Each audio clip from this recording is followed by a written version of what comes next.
तो very good morning all of you. आज हम लोग पढ़ेंगे कि इलेक्ट्रिक फ्लक्स क्या होता है और इलेक्ट्रिक फ्लक्स सीखेंगे और उससे रिलेटेड न्यूमेरिकल प्रैक्टिस करेंगे। देन इसके बाद हम लोग मूव करेंगे गॉस थ्योरम की तरफ। ठीक है, तो let's start all today's topic. तो सबसे पहले हम लोग ये सीखते हैं कि इलेक्ट्रिक फ्लक्स क्या होता है। इलेक्ट्रिक फ्लक्स, तो इलेक्ट्रिक फ्लक्स के क्या मतलब होता है।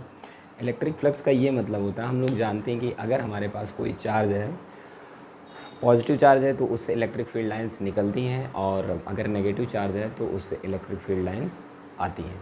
तो हम ऐसा मानते हैं कि अगर कोई चार्ज है तो नो डाउट इस चार्ज से इलेक्ट्रिक फील्ड लाइंस निकल रही होंगी, राइट।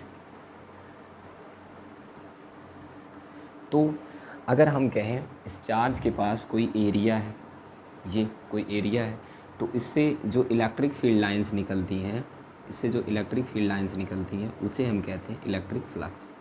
तो number of electric field lines passing through a close surface area is known as electric flux. किसी भी क्लोज सरफेस एरिया से जितनी इलेक्ट्रिक फील्ड लाइंस निकलती हैं उसे हम क्या कहते हैं, इलेक्ट्रिक फ्लक्स।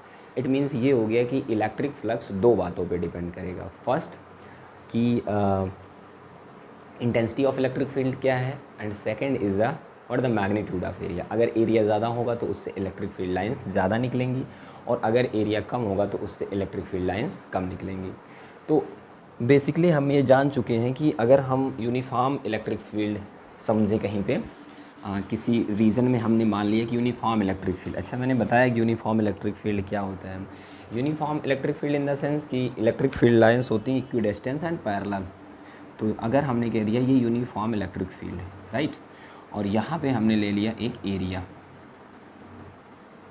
ले लिया, तो इस एरिया से कितनी इलेक्ट्रिक फील्ड लाइंस निकल रही हैं, ये नीचे से निकल जाएगी, ये निकल जाएगी, ये। तो मैंने मान लिया कि यहाँ दो इलेक्ट्रिक फील्ड लाइंस इस एरिया से पास कर रही हैं। अब अगर यही एरिया ज़्यादा होता, इसका ये ज़्यादा होता, ये एरिया बड़ा, तो इससे इलेक्ट्रिक फील्ड लाइंस वही 4 की 4 निकल जाती। तो इसका मतलब ये हुआ कि इलेक्ट्रिक फ्लक्स दो बातों पे निर्भर करता है। एक कि इंटेंसिटी ऑफ इलेक्ट्रिक फील्ड क्या है। देखिए, अगर हम इंटेंसिटी की बात करें तो अगर इसी में 5 इलेक्ट्रिक फील्ड लाइंस रहती तो ऑफकोर्स हम मानते हैं कि इंटेंसिटी ज़्यादा है, क्योंकि इलेक्ट्रिक फील्ड लाइंस बहुत क्लोजर हैं। तो जो इलेक्ट्रिक फ्लक्स होता है उसको हम लोग मैथमेटिकली ऐसे लिखते हैं, phi is equal to E vector और dot A vector. This is the formula for electric field, where E is the intensity of electric field and A is the area vector। Area vector क्या होता है, तो आपको पता होगा कि जो एरिया वेक्टर होता है, जैसे मैंने कह दिया कि अगर ये एरिया है तो इसकी डायरेक्शन अगर हम निकालेंगे तभी तो हमारे पास, ये तो मैग्नीट्यूड हो गया, लेंथ इनटू ब्रेड्थ, और इसके परपेंडिकुलर जो लाइन होगी वो बताएगी डायरेक्शन ऑफ एरिया। तो इस तरह से हमारा होता है एरिया वेक्टर। तो अगर हम इसको इस तरह से एज्यूम करें, सॉरी, कि ये कोई एरिया है छोटू सा, ए मान लेते हैं, तो इस डायरेक्शन में ये एरिया वेक्टर होगा, यूनिट वेक्टर, और इलेक्ट्रिक फील्ड लाइंस इस तरह से यहाँ से आ रही हैं। तो ये इलेक्ट्रिक फील्ड की इंटेंसिटी क्या है, ई। तो जो हमारा फाई ई होगा वो होगा E vector dot A vector. अब आप सब लोग जान रहे हो कि एन कैप क्या होगा। एन कैप एक्चुअली होगा area vector upon magnitude of area, then area vector can be written as N cap A. तो यहाँ पे अगर हम ये वैल्यू सब्सटीट्यूट कर दें तो ये हो जाएगा ई वेक्टर, यहाँ पे हो जाएगा एन कैप और एरिया। तो इस तरह से ये हो जाएगा। अब यहाँ पे जो एन कैप है और एरिया वेक्टर, इनके बीच के एंगल क्या है, 0 डिग्री है। तो ये हो जाएगा मॉड ऑफ ई वेक्टर और mod of N cap cos of 0 degree और ए। तो this will be basically E, this is 1, क्योंकि यूनिट वेक्टर का मैग्नीट्यूड 1 होता है, दिस इज़ आल्सो 1 है। तो जो हमारा फ्लक्स निकल के आ गया, यहाँ पे निकल के आ गया ई ए। मतलब ये कंफर्म है कि जो इलेक्ट्रिक फ्लक्स होता है वो डिपेंड करता है कि इलेक्ट्रिक फील्ड कितना है, एरिया कितना है। साथ साथ इस बात पे भी तो डिपेंड कर रहा है कि अगर ये इलेक्ट्रिक फील्ड जो है हमारा, इससे कुछ एंगल बना रहा होता, आई मीन कि इलेक्ट्रिक फील्ड लाइंस इस डायरेक्शन में जा रही होती, तो आप कहते कि सर इनके बीच एंगल 0 डिग्री नहीं है, थीटा है। तो उस केस में इस वाले एक्सप्रेशन में हम ये यूज़ करते हैं कि phi E is equal to E A cos theta. Okay, E A cos theta. तो इलेक्ट्रिक फ्लक्स क्या होता है, क्लियर हो गया। इलेक्ट्रिक फ्लक्स का मैथमेटिकल फार्मूला क्या होता है, ये भी क्लियर हो गया। Electric flux means number of electric field lines passing through a close surface area is known as electric flux. And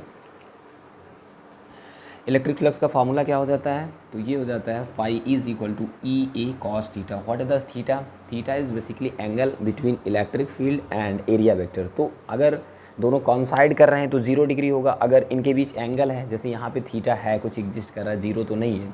लेकिन अगर यही इलेक्ट्रिक फील्ड इस एरिया के प्लेन के परपेंडिकुलर होता, पर नॉर्मल जो है एरिया पे उसी की डायरेक्शन में होता, तो थीटा 0 हो जाता है, जैसे मैंने पहले वाले छोटे से फिगर में बनाया था।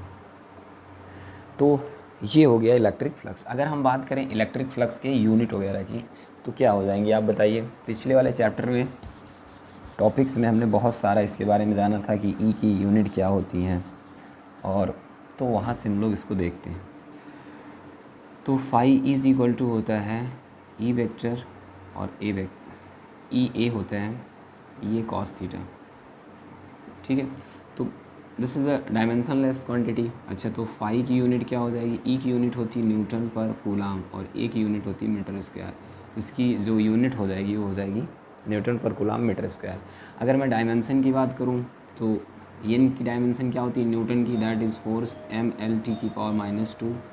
And what's about C, C is nothing but 80, right, charge की dimension. And metre square is what, length का स्क्वायर, एल का square. This will be ml cube t की power -3 and a to the power -1। तो this is the dimension of flux, this is its unit. तो electric flux कैसी quantity होती है, electric flux एक scalar quantity होती है। ये इसकी डायमेंशन हो गई और ये इसकी यूनिट हो गई। तो आई होप कि आपको ये समझ में आ गया होगा कि इलेक्ट्रिक फ्लक्स क्या होता है। इलेक्ट्रिक फ्लक्स अगर बेसिकली आप समझना चाहते हैं तो बस ये जानिए कि किसी भी एरिया से गुजरने वाली जो number of electric field lines है उसी को हम कहते हैं इलेक्ट्रिक फ्लक्स। अब ये दो बातों पे डिपेंड करता है, अगर ये एरिया ज़्यादा होगा और इलेक्ट्रिक फील्ड इंटेंसिटी ज़्यादा होंगी इलेक्ट्रिक फील्ड लाइंस, तो हमारा फ्लक्स ज़्यादा होगा। और अगर ये एरिया कम होगा और ये ज़्यादा होगा तब भी कम होगा।